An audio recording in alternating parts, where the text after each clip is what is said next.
Oppo Rancisis was a Jedi Master who sat on the High Council during the Separatist Crisis. Being a gifted strategist with a brilliant tactical mind, Rancisis offered a lot to the Jedi Order, fighting in many major battles and serving as a military advisor. Though his life was cut short at the hands of Sora Bulq, his legacy lived on. Welcome to the Characters and Star Wars Lore episode 110, The Life of Oppo Rancisis. Oppo Rancisis was born on Fispias in 206 BBY to the planet's ruler, who discovered his force sensitivity. In 200 BBY, Oppo's mother offered him to the Jedi Temple on Coruscant. However, she hoped Rancisis would return one day and use the knowledge taught to him in succeeding her as the Blood Monarch. After being accepted into the Jedi Order, Oppo became the Padawan of High Council member and Jedi Master Yaddle.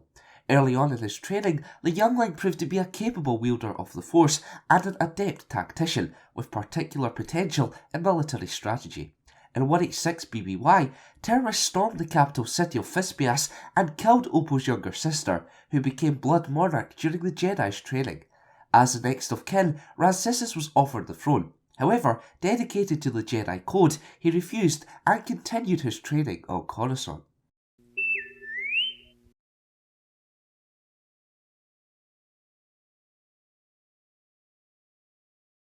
Yaddle trained the youngster to the rank of Jedi Knight and eventually Jedi Master. Rancisis became skilled in two rare Jedi techniques, battle meditation and militia. The former allowed the user to boost allies' morale while simultaneously reducing the enemies, and the latter allowed the user to turn opponents' equilibrium against them through the Force. Oppo taught militia to students for many decades, recording his findings in the Great Holocron, even though the technique was frowned upon by most due to its violent nature. Building upon his strategic mind, which Yaddle noticed early on in his training, Rancisis became renowned for his complex but effective strategies, which helped the Galactic Republic reign victorious in many battles. Around 89 BBY, Rancisis became a member of the Council of Reconciliation.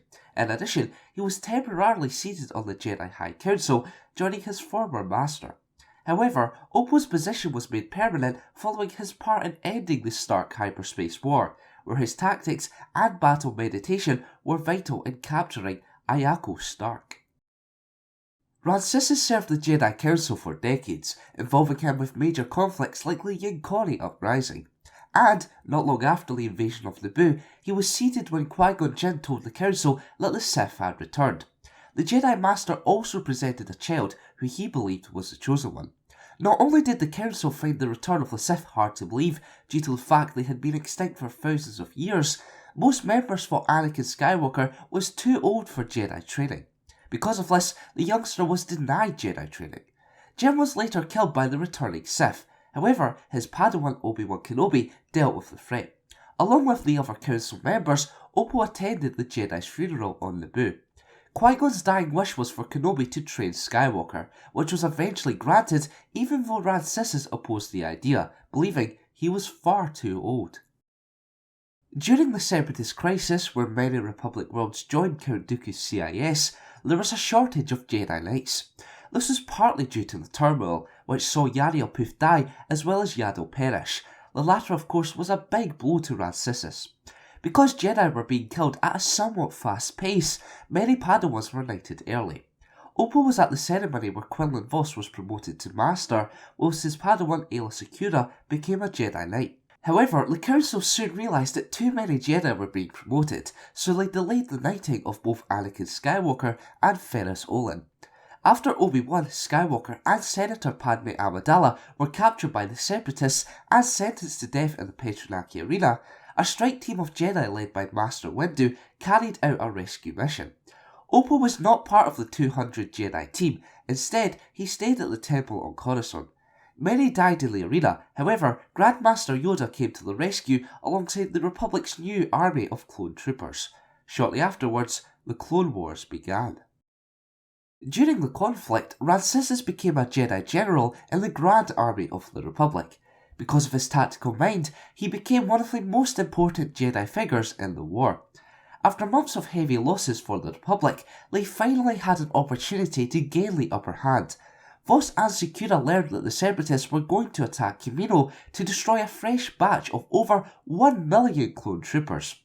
Oppo began drawing out defensive plans, but in order for the enemy to still attack the planet, he had to make it look like the Republic weren't ready to defend it. The plan was risky at first, due to the fact Kamino was left undefended at the beginning of the battle. However, Republic fleets soon jumped out of hyperspace and began a defense.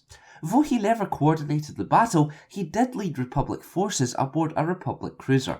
The battle ended in a stalemate, with both sides suffering many losses. However, the Separatists fled and the future soldiers of the Republic were saved due to Oppo's tactics. Throughout the rest of the Clone Wars, Rancisis continued to offer military tactics and strategies. Furthermore, he accepted Quinlan Vos back into the Jedi Order after a brief spell of the dark side. Later, the Republic received word that Count Dooku and former Jedi Master Sora Bulq were planning the creation of a clone army of Murgikai warriors trained by Anzati assassins. Dispatched to Saleucami, Rancisis was placed in command of 3 clone trooper battalions. He made Quinlan Vos his second in command, as the Jedi was knowledgeable about both the Anzati and Murgikai. A Republic headquarters was set up on the planet, where Oppo could coordinate the fighting through battle meditation. The Jedi Master used the Force to detect weak points in Bulq's fortified and shielded fortress. Though as much as they tried, Republic forces just could not penetrate the base, resulting in the loss of many Jedi and clone troopers. After 5 months, Rancisis' men were running out of supplies, and the conflict had to end sooner rather than later. However, the Jedi had a plan. Republic forces attacked the stronghold once more, whilst Rancisis used the last of his energy for battle meditation. Whilst in his chamber in the Republic headquarters, Oppo was attacked by Anzati assassins sent by Sora Bulq. However, the Jedi Master sensed their presence through the Force, gaining the upper hand before they could even swing their weapons. Even though he was incredibly tired, having to use the Force, his lightsaber, tail and 4 arms to fend off the assassins, Rancisis won the duel. As he watched the last Anzati die, he was stabbed in the back by Bulq. The whole attack beforehand was just a ruse so that Rancisis would not detect Sora's presence through the Force. Becoming one with the Force, Oppo's death was felt by all Jedi on Saleucami. Though many Jedi tried to revive him through the Force, Rancisis was gone for good. Unfortunately for the Republic forces, the Jedi never told anyone of his grand plan to infiltrate Bulq's base and destroy the opposition. After cremating Oppo, Quinlan Vos led a plan of his own. Ultimately, the plan worked. Not only were the Separatists defeated, Quinlan managed to avenge Rancisis, killing Bulq. As it turned out, the Clone Wars was just a ruse by Supreme Chancellor Palpatine to eventually destroy the Jedi Order and change the Galactic Republic into the Galactic Empire. Although Oppo's military tactics had been in vain and he was forgotten following Order 66, his teachings lived on in the new Jedi Order. Now it's time for this week's question. If Oppo Rancisis made it out of Saleucami, do you think he would have survived Order 66? Let me know in the comments below.